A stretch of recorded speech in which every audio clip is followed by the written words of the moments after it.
not even really understanding what I was doing. Grabbed a brush, put it in paint, trying to figure out how to mix these colors I was seeing, trying to figure out how to make the forms without any instruction. It was just kind of organically coming out of myself. So that's why I call myself the God taught artist.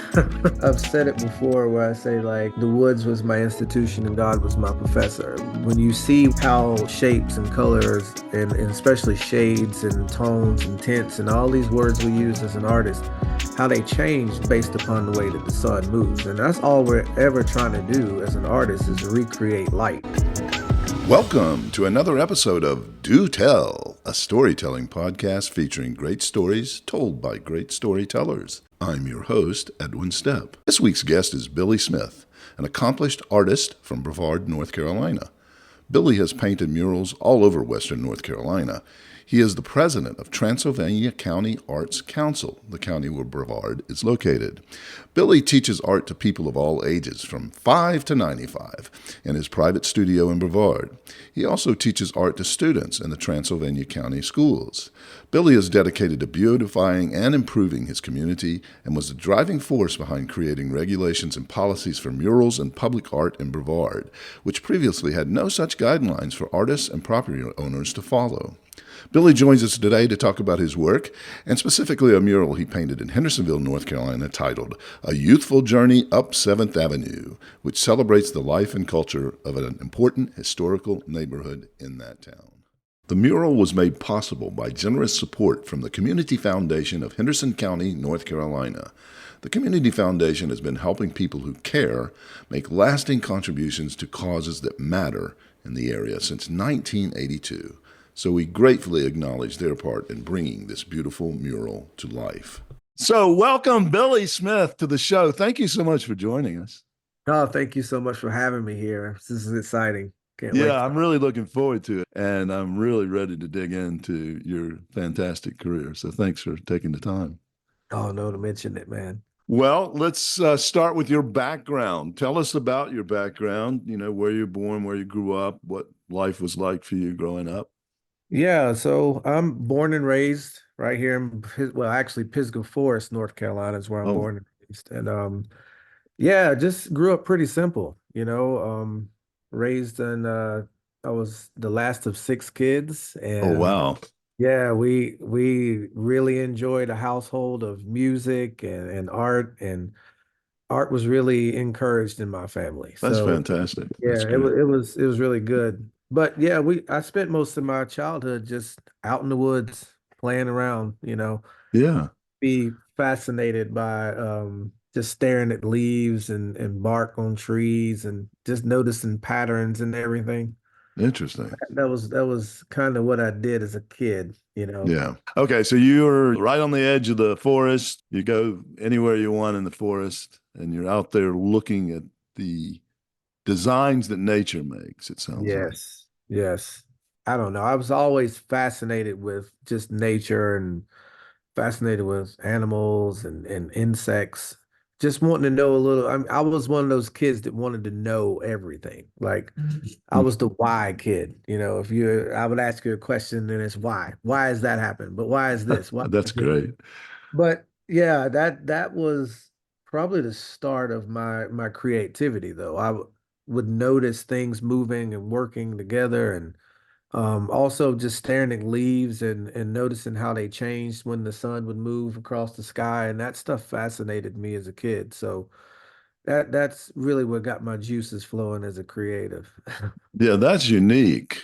Yeah. Unique for, to have that sense of wonderment, but not just to wonder, but to actually seek out why and look at Yeah. it and observe the patterns Yeah. and that kind of thing. That's the sign of Sure, real brilliance and genius. man. So I But appreciate that. well, a lot of the greatest artists and scientists. When you're saying that, Yeah. I was thinking about Isaac Newton and his story. He was the same Oh, way. yeah. He was out there looking at nature in every aspect and wondering and asking why. And he That's it. finally figured some things out for us that hadn't been figured out in a long time. Yes. So that is pure genius, Oh, and yeah. you had the gift. That's fantastic. But you did. It's having the gift is not enough. You have to act on it, I think. You do. And that's what you did. Oh yeah, 100%. And again, like I said, growing up in a family of six, it was we were, pretty impoverished, but finding creativity was like finding your voice. It was like also, when things seemed to be bad, it gave you a smile on your face. So yeah, my all of my siblings are artists. So I grew up watching them create. Even my mother too. So I would see my mother drawing and my sister painting, and my brother would always draw. So I felt like when I got to school that that's what everyone's household was like. Interesting. And I found out that no, everyone's household is not that way, but Right. that's what I thought. I'm like, yeah, everybody draws, everyone creates, right? But that wasn't the case. Interesting. Yeah. Yeah, That was your normal. that was my normal, Yeah. man. Then you began to see that you had something special there. Yeah. Oh Right. yeah. That's great. And your mother was a big influence on that. Yes, my mother Yeah. was a big influence, my brother, and this, like I said, being out in nature was and really some of my major influences. But yeah, I was just fascinated with creation in general and how you could bring something to life from nothing. Right. And that's just kind of what got me started drawing.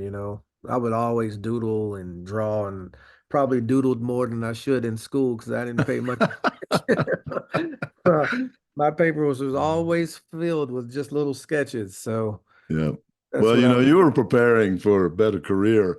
Yes. I was a pretty good student. I wasn't straight A, but I did okay, but I don't remember anything. Right. And then most of that stuff I don't use anymore. In fact, Yeah. other than adding and subtracting occasionally. you know. So you were preparing, you were getting a better education, I think. Definitely was So, preparing. yeah, that's another sign of genius. There's Yeah. so many of the brightest, brilliant people were not that scholarly, No, man. and Exactly. they often didn't do well in school because they were bored by it, or their mind Yeah. was on other things. So it sounds like that Yeah. was your experience to some degree. I don't want to. It was definitely my experience to some degree. I mean, I did okay in school. It wasn't like I was a bad student. It was just like you said, I would get bored easily. And I was always constantly analyzing things like how am I going to use this in what I'm about to do? And I was a real big thinker. So I was constantly finding myself daydreaming if I wasn't sketching in my book or anything. I was just looking off into the distance in wonder about life and about everything. So that's kind of the way I was, got me in trouble a little bit in school, but I was a pretty average and good student as far as that goes. But yeah, Yeah, enough to fun. get through and from a practical standpoint, I think Yeah, that's all we need from school generally. you pretty know, much, man. unless you're Yeah. going to be a doctor or rocket brain surgeon, Yeah. you got to get pretty specific with there. But Yeah, you art too, you have to really hone the craft, don't you? yes, To you really, do. yeah. I Yeah. saw in an interview, some other interview with you, it was in a magazine article Hmm. where you said rather than taking art books and trying to go through art books to teach myself, I just looked at nature and copied that. Did I get that right? Is that what That's you? right. Oh yeah. So tell us more about that. Yeah, again, going out in nature, you see a lot of complex things happening, especially with the designs, even looking at leaves or anything. You see these complex patterns and trying to recreate that becomes a challenge. And for me as an artist, I always wanted to challenge myself. So anything that looked like it was complicated or it would take a long time to do. That's the things that I gravitated towards, Mhm. which was funny. You would think it would be the opposite. You would draw something that's very easy, but for me, it just seemed like I always constantly wanted to be better at what I was doing, so I would challenge myself. And nature challenges us. If you don't, I mean, you see, even with looking at trees, sometimes the way that they would knot up, when you see like a knot in a tree, or sometimes they grow funny and they twist around each other. It makes these beautiful forms. And just always wanted to try to recreate what I was seeing. Yeah. So it does play a part. It played a major part in some of my early works that maybe no one has ever seen. Um, Wow. yeah, Okay. but that definitely started me on my journey of trying to figure out what I wanted to say and how I wanted to use my voice as an artist. Hmm. But yeah, So a lot of your early works were mostly things in nature, rather yeah. than say people or other They were, things. I would say they were more organic, and not necessarily abstract, but not necessarily with a form. They had Oh, more movement and I think it was more of just a tutelage thing. I was learning, but eventually that led me to wanting to do landscapes and animals. Just because, being out in nature, you see that a lot. And I didn't want to call myself a landscape artist, but I would say I was studying landscapes at all times. Just painting trees, painting especially being here on the Blue Ridge Parkway, you can see all the amazing mountains and the way our Blue Ridge mountains look here. So I was always trying to recreate that when I was in nature. Uh, but yeah, it's definitely was just the starting point. yeah, right. And you say you were painting mostly, so you're using paint. What kind of paint? Oil, Yeah, so it acrylic? was I use graphite a light too, but I was using acrylics, mostly just acrylic paints. Most of it was cheap acrylics that I could find. But not even really understanding what I was doing. I just grabbed a brush, put it in paint, and was trying to figure out how to mix these colors I was seeing, trying to figure out how to make the forms without any, instruction. It was just Mhm. kind of organically coming out of myself. So that's why I call myself the God taught artist. I've said it before where I say, like, the woods was my institution and God was my professor. When you see how shapes and colors and especially shades and tones and tints and all these words we use as an artist, how they change based upon the way that the sun moves. And that's all we're ever trying to do as an artist is recreate light. How does light play against form? And being outside, I think you can, and this doesn't stay the same. So it always moves, it always changes. And it can be bright and beautiful and more, I would say, warm at some points. And then the sun goes away and then it becomes more of cool colors. So that started teaching me a lot about color theory, even not knowing what color theory was, just watching it happen in nature. And being out there, I began to start understanding things about, if the I would watch my shadow all the time. And if the sun was far away, I would notice that my shadow was really long. And then as it moved up and higher in the sky, my shadow started getting smaller. So I started to understand based upon where that light is, that's going to change what the cast shadow looks like. All of this stuff I was processing at a very, very young age. I mean, not really telling many people about it, but I was saying it to myself. I was like recording it. This is what's happening when the sun is here. And not realizing it was helping me understand light and dark and how to shade and how to paint, all just from that observation. Yeah, that's the key, isn't it? Light. It really is all about light, and the masters, painters, understood that and found unique ways to use it. Exactly. So I think that's again, it speaks to your genius. so, Yeah. so you're doing oils, acrylics, Yeah, painting just acrylics. primarily Mhm. early on. Uh, Eventually, though, you come to the medium of murals, or maybe you did even early on. How did you get Yeah, to? well, yeah, that is something that I kind of stumbled upon, let's just say that. Yeah, after I got out of school and stuff and was the workforce never worked for me. Tried to do different jobs and I just felt like I was dying. As an artist, you don't get encouraged a lot. So you get told things like starving artist, you never make it as an artist. You need to get a real job, all of that. So when I would say after long years of depression and getting in trouble with the law and all of this stuff, I started finding myself in this dark place. And when I was in that place, I decided that this is where I was going to return back to drawing and painting again. See, I had put it away for a while as I went through school. Right. Early on, I knew from day one I was an artist, but as I got through school, it kind of got discouraging just from what I was hearing. But when I came back to it, I began to walk from Pisgah Forest to Brevard, and I would sit on the side of the street basically and just start painting and sketching whatever was coming to my mind. And while I was out there doing it live, people walk by and they stop and they say, "Wow, look at what this guy's doing." And they draw a crowd and then they ask you all these questions. And before you knew it, I found myself painting and talking to people and painting and talking to people. And not even to this day, I mean, at that point, I wasn't thinking about what I was doing, but it was public art. I was in front of people doing it outside and I was creating. So I went from there to started painting bands and bars and different things, and that would draw a crowd as well.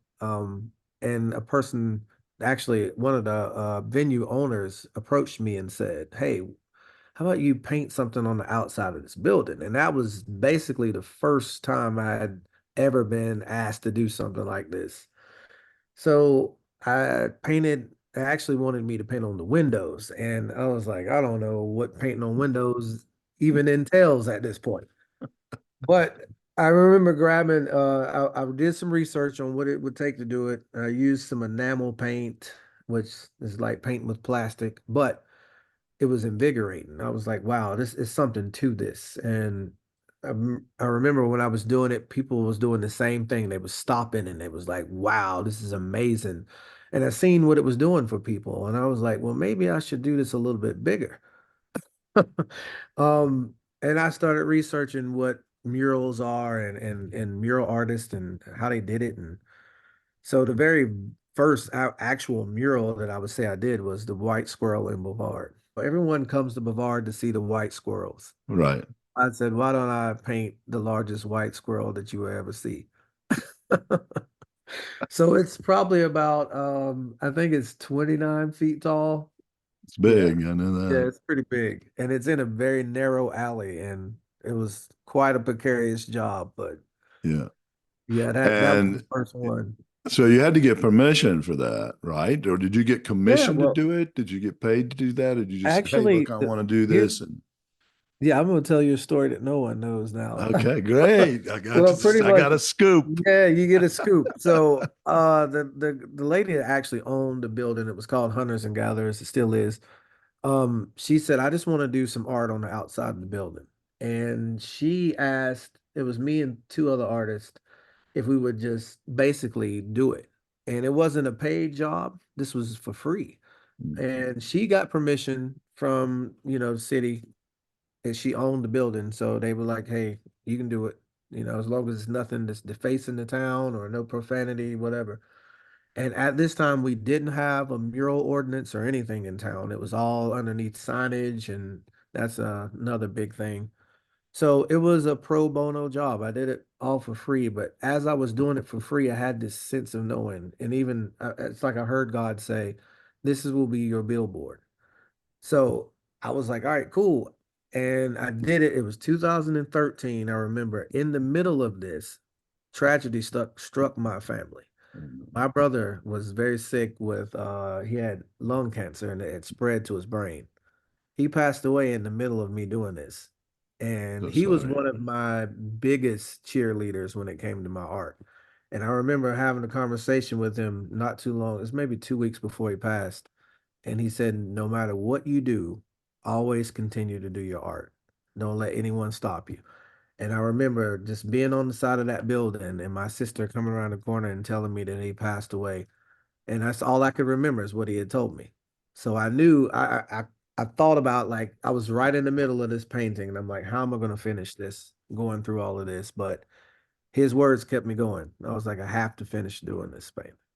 Like I said, a free job. And from there, I have never had to advertise myself again for That's mural. good. It I just love it. kind of I love it. exploded. Yep. You put yourself out there. You did a work for a good reason, for a good Yes, cause, yes. and it's paying you back. It's definitely paying me back That's for a sure. great lesson for anyone. Fantastic. So that led to some other murals, Yeah. obviously. Yeah. Yeah, there was a lot of controversial situations that happened after that. I did the regional project grant that the arts councils give out. We got the money to do a mural on the back side of this building in Brevard. And it was a collaboration between me and another artist, and she was at Brevard College at the time. So her art was more abstract, and the goal was she was going to do the background, and I was going to do the subject matter. And what came to mind was this mural we called jam sessions. And when I my career first started, like I told you, I sat in bars and I would paint musicians. And I started meeting these amazing musicians. So when I got this opportunity, I said, I'm going to paint these guys, these musicians who play here in this town, who make this town what it is. So it started off with 7 people. And I was like, I put 7 people into the design. We started it. It was going great. And it just seemed like the more I started painting, I said, this building is 102 feet wide and it's like 30 feet tall. And I said, 7 people look a little small on this building. So we eventually ended up adding about 42 people on the side of this wall. And right in, I would say, probably about a halfway point, the building came under contract and we were told to cease and desist. I was like, wait a minute. We are painting something monumental here. But that's what happened. We were told to stop. And I was like devastated. But I had already got the outline of every musician on the wall. So people were like ranting and raving, like, this is the most amazing thing in town. This is what our town is about. This is defining our town. The music center loved it because it was right as you turn to go towards the music center. But after that, a new building owner took the building over and he painted over the mural. Yep. Oh And of man. course that sent the whole town into an uproar. So it was definitely, and that was my basically third mural that it Oh. got painted over. But it had drawn so much attention and people had respected it so much and loved it so much that I think that added that bad thing that happened actually was a good thing. It just added to what I already had going on. Um, so from there it was just like it was a little discouraging, but I knew that I'm on to something apparently here. It's something that I'm meant to do is paint larger on the side of buildings. People are still begging to this day for that mural to come back somehow. That kind of turned the tide. I did a lot of research on Philadelphia, a lot of murals up there. I wanted to understand a little bit more about their policies and how they got it going up there. So I realized that we, like I mentioned before, didn't have a mural ordinance. It was about a 7-year journey from that point, trying to figure out how do we create a mural ordinance or some type of guidelines here. And that's what we have now in place. There was a lot of, going back and forth, talking with city council, talking with planning department. Then we had to write up, parameters of what needs to go into a mural and what and how should it go, how should we go about getting one done. So now it's pretty much it's put in stone what can happen with a mural. And if it ever needs to be painted over or anything, the artist must be notified, all of that good stuff.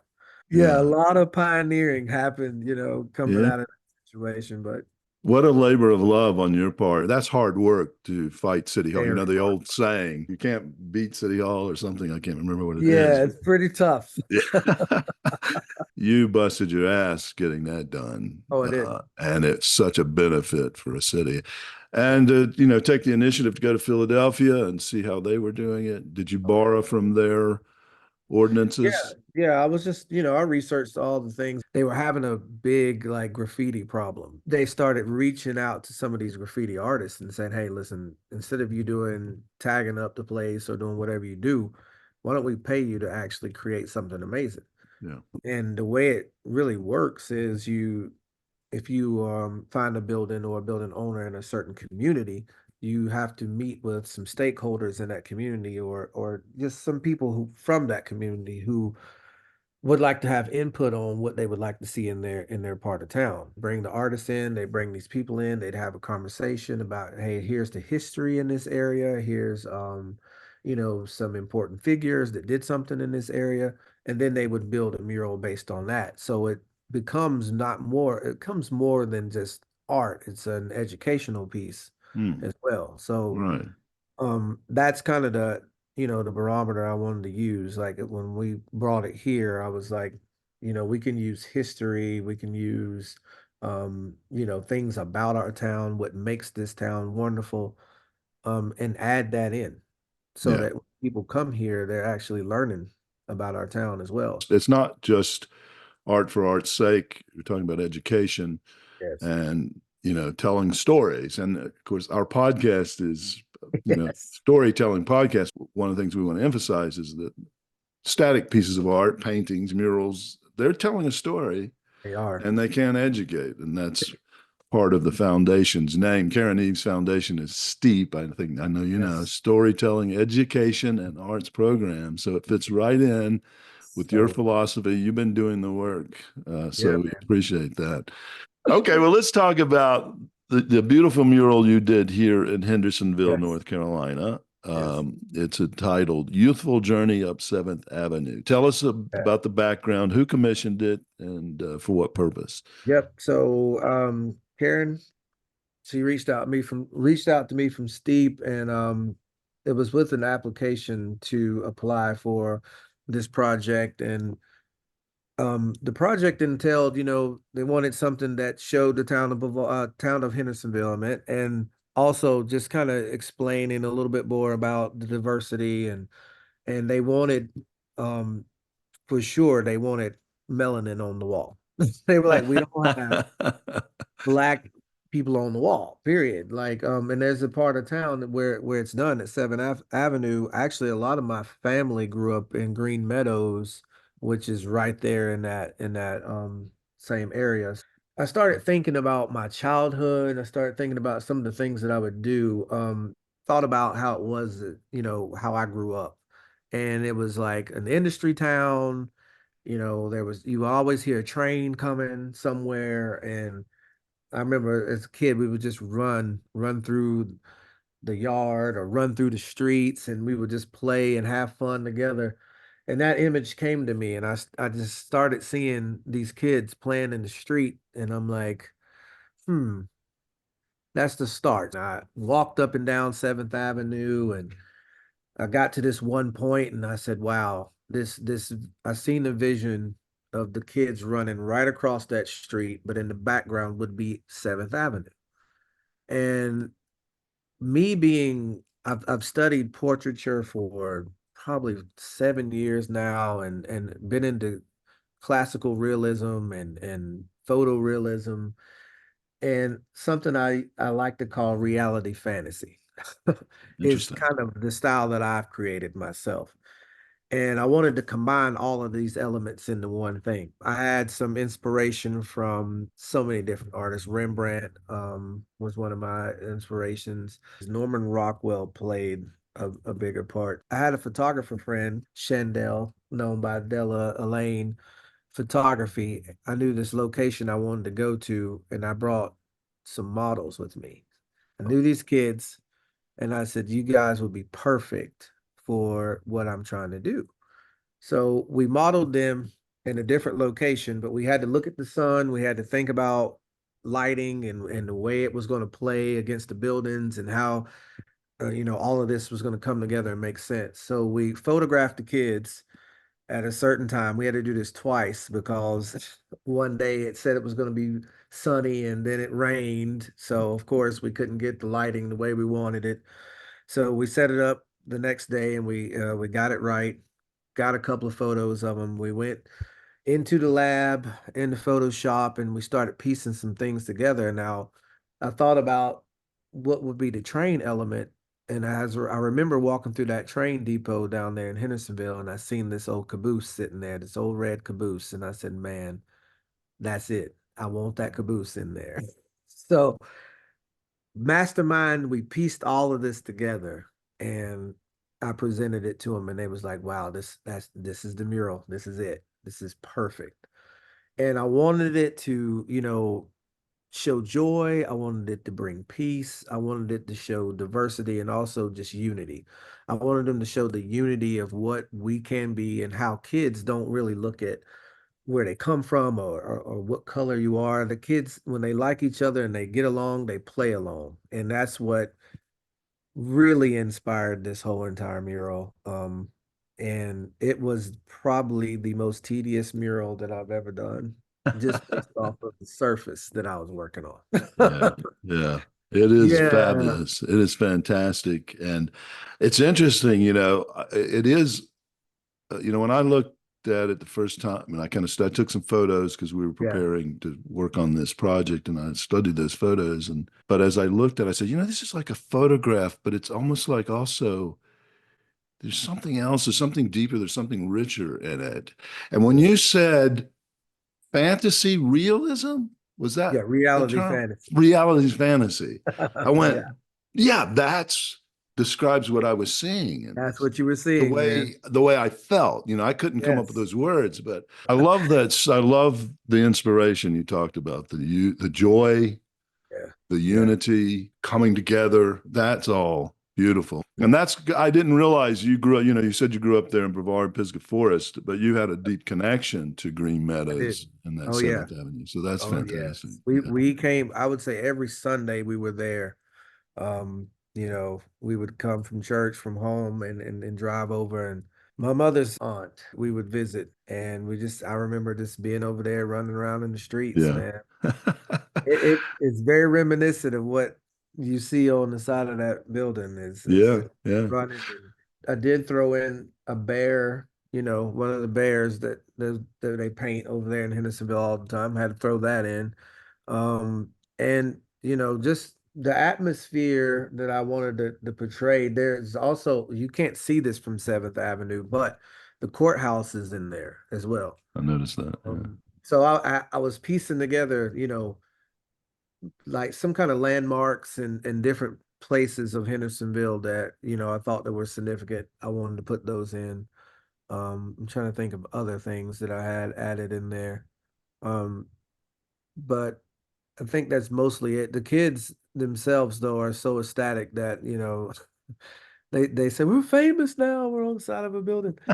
Um, but yeah, I wanted their real, like, some things you can just create from your mind, but it's like to get pure, like the pure joy from a kid is something that you really want to capture. So they were just great sports for being a part of this mural. And I wanted it also to give you some type of intrigue that you don't know what they were doing before. You don't know where they're going. So it's just a useful journey. So that journey is happening right now, and it can continue happening no matter how long you see this mural. You can see it 10 years down the road from now and it'll be the same feeling. So yeah, I didn't want it to have like a full conclusion. Yeah. The suspense. Yes, That's the best part of a story is suspense. And it exactly. is, it's got that motion in it. And you're Yeah, like, yeah, you start to imagine, and you associate it with your own childhood. No matter where you're from, I think you can look at it and say, I had experience like that that's somewhere. right. That's right. And I can imagine how it began and how it ended. And so that's brilliant. Brilliant. Yes, I love that. definitely. Yeah. Okay, let's dive into the process of creating the mural from conception to the finished work of art. What was the process and what challenges did you face? Yeah, because that's a major one.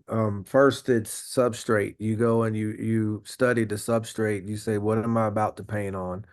That building is not square, it's not straight. If you are on a ladder or right next to it, it bows out and it curves back in. So it's a moving topography there, right? And it's stucco. So that was the first thing I knew I was challenging. I'm going to be challenged by this mural. And I got the right paints. I work with these paints called Mural paints. It's just I'm not giving them a plug here, but that's what I work with because I like the way that it moves and the way that it feels in. because some paints you got to go over about 9 times before it actually fills in the cracks of the wall. And that's the thing when you're working on brick or anything porous, it's going to suck it in. So you got to think about that as you're painting. You know, how much do I need for a job? You got to calculate all of that in. And then it comes to taking that sketch. I learned this from a great mural artist from Nashville, Tennessee. His name's Brian Tull, amazing photorealist. But when I was doing that squirrel mural, he was doing a mural here in the lumberyard in Brevard. And if you haven't seen it, you have to check it out. But I would go by and I would consult with him a little bit, and he said, you know what, since you're such a great artist and you're a draftsman and you love drawing, he said, do it one time, draw once. And I said, what do you mean by that? And he said, well, you do a small sketch and then you project your small sketch. You do it all to scale. You make sure you do all your measurements right. And then you go, and just like going back to the taggers again, under the guise of all the night, it has to be dark. And you project this on the wall. And then you go up and you sketch your projection. And What do you that sketch with at that point? Is it so in that point, I used about 40 pencils, I so it's think. pencil? Okay. Yeah. And here's why. Because if you try to go on with so trying to do it with paint is too tedious. If you want to paint the sketch, that's too tedious. So you do it quickly with probably like an HB to a 2B pencil, something kind of dark. But also if you try to do it with Sharpie or anything like that, if it rains, it will wash everything right off. And he learned his lesson so that I didn't have to learn my lesson. So he had done one where he sketched the whole thing in Sharpie, then it rained the next day and it was all just running down the building. So he had to do it all over again. So I didn't want to go through that. But sketching is just like this. You're sketching a little bit, sharpen the pencil, sketching a little bit, sharpen, sketching, sharpen. I got smart and I started whittling my pencils down until I had a lead that was really long and then would work until that lead got burned down and I'd grab another one. But it took probably, and I did this in one night, it took almost 8 hours to sketch it. Oh, man. Yeah, the entire thing. So my sketches are as detailed as I try to make them as detailed as possible, especially when you're going to be doing something that involves doing skin tones and all of that. You want to know where all your shadows are, your highlights are, and you sketch all that in too. But it's not. I mean, especially like shoes and clothing, you want to know where all the wrinkles will be, all of that stuff. So you sketch all of that in too, and then the day of painting process starts with me going over all of that and doing like a line sketch with paint. And I paint every single lines in so that I can see what I'm doing. Because that's the thing about painting a mural, no matter what, if it's larger than life, when you're working against the wall, you can't 100% see exactly what you're doing. So you're just looking at patterns, It's basically. almost like pixels on a computer screen, right? Yes. It's not Yes, quite that bad, I guess, but it's close. exactly. And you can also look at it as being a big, large paint by number too. So you have to calculate in your mind when you're up close what it is that you're working on. And so you have to do many different references. So you can print out references in different sizes. Sometimes you have just a piece, maybe an eye, or maybe just like the shirt, or you do the whole body on one, and you have many different references up close so that you know what you're working on. And then from there it's just flying, man. You pre-mix paint, you got to calculate that too. If you're working on a specific color in the shirt or whatever, you got to know a formula. I write formulas down. So when I'm I say, 2 parts of red, 3 parts of this. I know what the parts are based off of what I'm measuring it by. It can be a small cup or it can be whatever I'm using.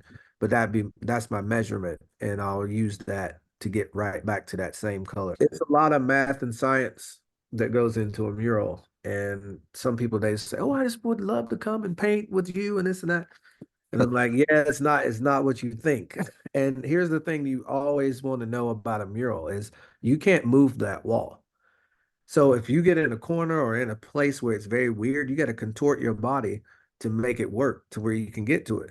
And sometimes you'll find yourself laying on the ground, or if you're up, you're twisted around all kinds of different ways to make a line or to get that paint in there. And that's something that people don't think about. And also, I probably went through about 40 to 50 brushes on that wall. All the bristles completely gone because of the texture.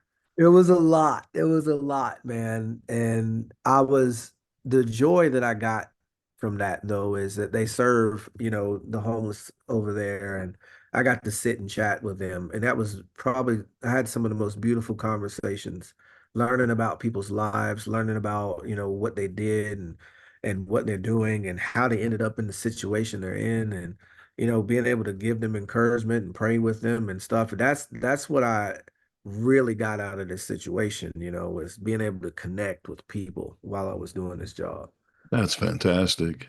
What Yeah. a great story. What a great experience, and a testament to your character and concern for others. You've made a living out of being an artist, which is quite an accomplishment because there's something to that. Starving artist, you'll never make it because a Yep. lot of people don't. But you Yep. had the tenacity, the resourcefulness, the perseverance, and it wasn't just about making a living, making money. This is for Right. you a love of what you do, a love for people, serving the community. The human being is the most hardest thing to paint, period. I don't care how many times you've done it. Anytime you start on a new portrait of any person, it's a new challenge. So that was a challenge in itself, and then being larger than life. And it just that in itself can get into your head pretty deeply, because what I always tell my students is don't think about likeness. Just think about putting things where they need to go. And especially when you're that big and it's big and it's up close, you want to really make sure that you're putting tones in the right place. That's usually all you're thinking about. And that goes back to me looking at patterns as a kid. You just study the pattern, put the pattern together. And when you back away, the likeness will be there. And Interesting. that's what I had to tell myself with each figure. And it's a psychological thing. You have to sit there and coach yourself through it. Because if not, the inner critic gets in the way. And I do a lot of teaching with my students talking about the inner critic and how to quiet the mind and everything when you're working. So that is always a challenge in itself. And then you got the elements of weather. So, weather put me behind a lot in this because you can't control when it's going to rain. Right. And you definitely don't want to be painting when it's 70 degrees, especially up against concrete or anything like that, because you just feel heat and that's all you're getting. You feel joy while you're doing it. I feel alive when I'm painting. So I know that I'm, not only helping myself, but helping everybody else that's around me. Right. And, I would get the compliment every day. Someone would say, look, that's a gift right there. Look at what he's doing.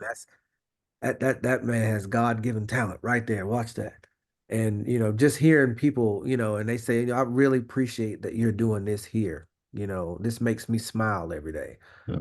That's why, I mean, that was rewarding. I would go through all of what I had to go through to make it happen just to hear that. It was all worth it. You have to be in great shape too, don't you? You're Yes, talking you about do. contorting and standing on a ladder And and all of that. I don't know if you've heard yet, but the pain.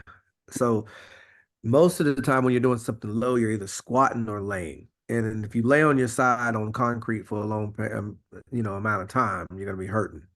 And especially, I always try to make sure that my arm is never above my head for a long period of time. So I either get a larger ladder or scaffolding or whatever I'm working with, so I can paint right in front of me. So I've learned if you keep your arm up too long, man, you start having these bad shoulder problems and all of that. And I want to avoid all of that. I've already been told about what would happen. So Mm.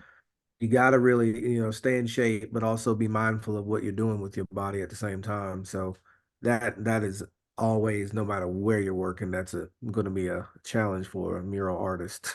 One of the next questions I had for you was about other aspects of your career, and you've already mentioned the teaching. It's very interesting. Teaching is another thing that found me. I started in a very small place. It was called Coffee Cart Studio. It was a coffee shop slash art studio. It was just an experiment at first. I was like, I'll try to do this because it's one thing to be an artist and be able to do what you do well, but it's another thing to be able to teach someone else how to do it, especially if they have no experience.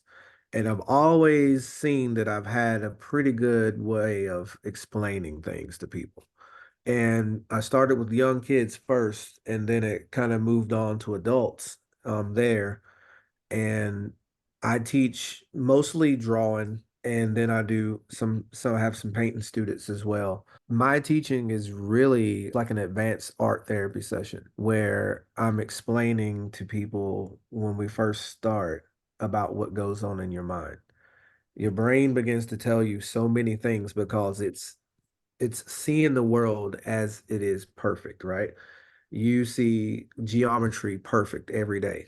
So whenever something is slightly off, you can pick it up. You don't have to be an artist to be that way. You can see when something's crooked, when something should be straighter or whatever. And when you start to try to create art, that's the first thing that you got to conquer because it starts to get in the way of your creativity. It's like, wait a minute, that line is not right. You need to erase that line. So the first thing I started noticing about my students is they would make a line, erase, make a line, erase, make a line, erase. And then I started to say, why are they doing that? Then I started to discover. And I thought about my own mind and what I go through in my process. And I said, I need to tell people this. So you do that because you want to see a perfect line. And a lot of the classical trained artists, especially with classical realism, they sketch. The first thing they do is they don't draw the actual shape. They draw a block that will go around the shape, and it's all straight lines. That immediately shuts the brain down. That immediately puts the brain in this receptive state of saying, I'm learning something now. But this block looks square and it has straight lines. I have nothing to say about it. So it stops with the whole, you doing this wrong. You're not an artist. You can't do this. All of that goes away. And then you whittle that down into the shape. So I simplify everything that I do. And I show my students how to simplify every single thing that you're trying to draw. And we start with geometric shapes, using a sphere, a cone, and then we have the rectangle, cube, and all of that. And I show them how you simplify these shapes into the shape that you're looking at. And the whole philosophy behind it is I start finding blocks that people have put in their mind, whether someone told them that they can never be an artist or they couldn't create or whatever. And we unwire that block first, and then creativity just spills all over the paper after that. And I've had students from stick figure level who are now commissionable artists right now. Wow. That's Several right fantastic. now. Yeah.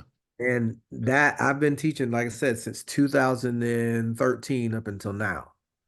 So about 11 something plus years. And it's been a journey.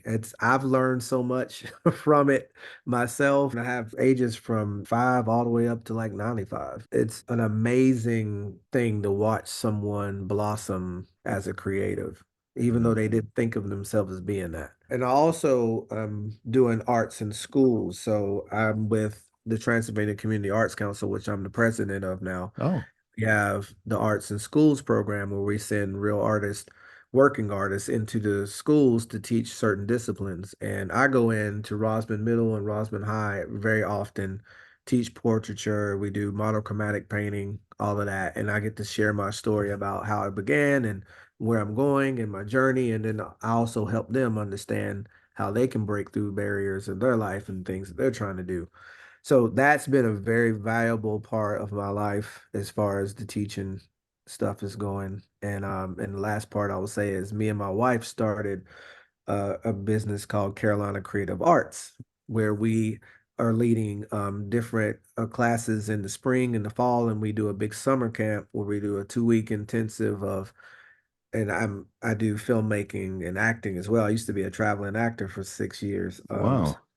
Yeah, so we teach them everything from set building to songwriting. They write the scripts, they do everything, and then they perform at the end of the 2 weeks at the Brevard College actually. Hmm. And this will be our third year doing that, and it's been amazing. We've seen some amazing actors and some amazing creatives come out of this situation. I'm so inspired, man. You've Awesome. inspired me to think more about my blocks. Yes. The blocks and the blocks. There's two kinds of blocks I think you were talking about. Oh, great. Oh, man, thanks so much. I hope we Thank you, can man. get together again sometime. All right. Thanks, Cool. Billy. Thanks. Take care. I'll talk to you soon. All right. Bye-bye. Thanks for joining us on Do Tell, a storytelling podcast. We hope you were inspired by the stories today's guests shared with us. Please tell all your friends and acquaintances about our series offering great stories from great storytellers in all art forms and media. We are on a mission to create communities and bridge divides with these inspiring and motivational tales. Thanks so much to our sponsor, the Henderson County Tourism Development Authority, based in Hendersonville, North Carolina, a picturesque mountain town tucked away in the heart of the Blue Ridge Mountains, where every visit is not just an adventure-filled sightseeing experience, but an immersion into the heart of Southern charm. For more info, check out their website at visithendersonvillenc.org. Thanks also to the nonprofit STEAP Incorporated, STEAP, which stands for Storytelling, Education, and Arts Programs. STEAP's motto is Connecting Communities with Stories, and they are dedicated to creating programs that widen social awareness and cultural appreciation across diverse communities. Learn more about STEAP at steep.net. Please like, follow, and subscribe to the podcast and help us continue to connect those communities.